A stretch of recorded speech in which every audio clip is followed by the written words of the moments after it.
प्रतिभा कभी किसी की मोहताज नहीं होती। समर्पण, मेहनत और लगन से किसी भी मुकाम तक पहुंचा जा सकता है।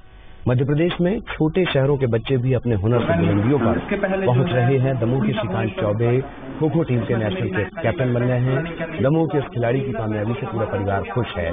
दूसरी तस्वीर शिवपुरी की विवेकानंद कॉलोनी के रहने वाले नमित जैन की, जिन्होंने यूपीएससी की आईईएस की परीक्षा में देश भर में पहला नंबर हासिल किया, पहला स्थान प्राप्त किया। तीसरी तस्वीर नरसिंहपुर के छोटे से गांव में जन्म लेने वाले रसिक पटेल की, जो स्केटिंग में धमाल मचा रहे हैं। ये होनहार खिलाड़ी अगले महीने थाईलैंड में होने वाले विश्व रोलर हॉकी चैंपियनशिप में अपना दम दिखाएगा।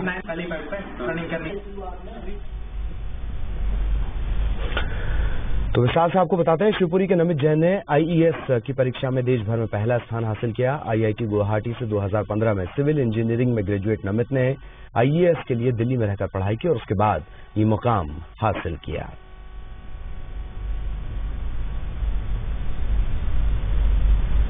मैं दिल्ली में जाके एक साल की कोचिंग की और कोचिंग के टाइम पे काफी ज्यादा मेहनत की और ये उसी मेहनत का नतीजा है।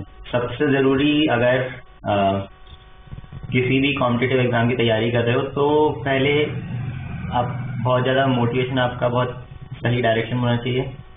उसके बाद आपको मेहनत करनी पड़ेगी, क्योंकि कुछ अच्छा पाने के लिए कुछ खोना पड़ता है। तो आपको पता होना चाहिए कि आप जिस भी कॉम्पिटिटिव एग्जाम की तैयारी कर रहे हैं क्यों कर रहे हैं। उसके बाद आपको उससे क्या हो जाने के बाद आपको क्या मौका मिलेगा काम करने का या जहां भी। तो अपने लक्ष्य को पकड़ो और उस पर निरंतर प्रयास करो। नरसिंहपुर के रसिक पटेल का चयन थाईलैंड में होने वाली विश्व रोलर हॉकी चैंपियनशिप में हुआ है। महज 10 साल की उम्र में रसिक ने स्केटिंग में कमाल कर दिखाया। अंडर 11 भारतीय टीम की तरफ से रसिक अगले महीने थाईलैंड में अपने खेल का जौहर दिखाएंगे। आपको बता दें कि रसिक मध्य प्रदेश के पहले ऐसे खिलाड़ी हैं जिनका चयन स्केटिंग रोलर हॉकी की भारतीय टीम में हुआ है। शुरू में तो मैं बहुत गिरता था, पर मैंने जब स्केटिंग पहन के देखी तो मैंने शुरू में स्टेट लेवल खेला। उसमें मैंने थोड़ी कोशिश की जीतने की, पर भी मैंने हार नहीं मानी। फिर मैंने गुजरात में भी खेला, गुजरात में भी मैंने हार नहीं मानी। फिर मैं खूब मेहनत की मैंने। फिर मैं थाईलैंड इंटरनेशनल खेल ले जाऊंगा। क्या चाहते हो?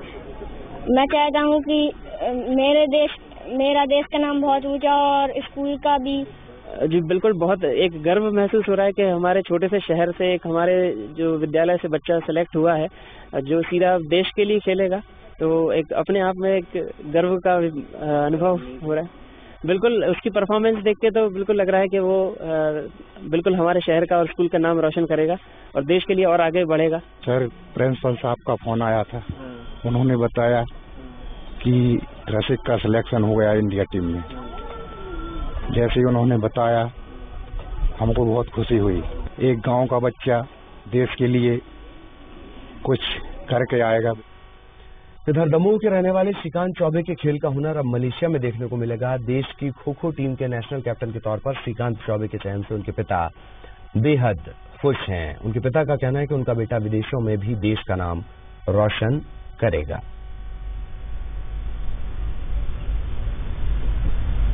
जी, मैं इस खेल को 6th क्लास से खेल रहा हूँ केंद्रीय विद्यालय में।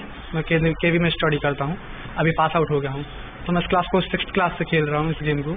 और मैं केवी की साइड से मैं 3 बार नेशनल भी खेल चुका हूँ और मैं 3 बार नेशनल का कैप्टन भी रहा हूँ। और नेशनल और केवी के टीचर्स ने मुझे बहुत सपोर्ट किया है। केवी के प्रिंसिपल मिस्टर अनूप अवस्थी जी ने मुझे बहुत सपोर्ट किया है और उनके कोच, केवी के कोच जो हैं हमारे, वो सभी स्पोर्ट्स के कोच हैं, वो आनंद वर्मा, उन्होंने बहुत सपोर्ट किया उन्होंने हमारे लिए। और यहाँ के जो क्लब, जिस क्लब से मैं खेलता हूँ, अब तो पास आउट हो गया हूँ जो कि, तो अब जिस क्लब से मैं खेलता हूँ उस क्लब के कोच इंद्रजीत सर हैं। वो वही मुझे पूरा गाइड कर रहे हैं, वही सिखा रहे हैं। और अभी मैं सबसे पहले मैं क्लब से खेला था, दमोह क्लब से खेला था सबसे पहले मैं। तो उसके आगे जब मेरा चयन हुआ तो मैं दमोह टीम से खेला और दमोह टीम